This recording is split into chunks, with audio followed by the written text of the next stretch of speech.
Firstly, it's not just a piece of clothing. Each part represents something. These 5 buttons right here down the front represent the 5 pillars of Islam. Shahada, the Muslim profession of faith. Salat, prayers 5 times each day.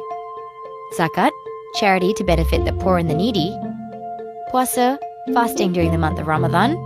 And Hajj, the Muslim pilgrimage to Mecca.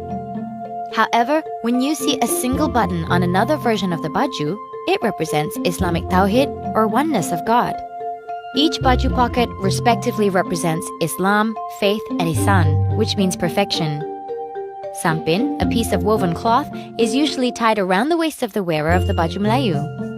The cloth also has a deeper meaning, in that it may represent your relationship status.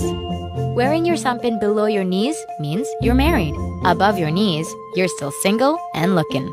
If you're already married and still wearing a shorter sampin, you might be looking for a second wife. So where does Baju Melayu come from? Let's take it back to 700 years ago. Back in the 15th century, Sultan Muhammad Shah, a royal member of the state of Malacca, had many philosophies on the topic of fashion. The Sultan wanted an attire to be worn specifically for royal families and dignitaries to stand out when they meet the king and queen. You might remember that way back then, Malacca was the center of trade, with a constant flow of traders from all over the world. The inspiration for the shirt actually came from the Egyptians, who wore a loose cotton shirt called the jalabia, also known as the juba. The bottom can be the traditional sarong, or pants which were a Turkish influence.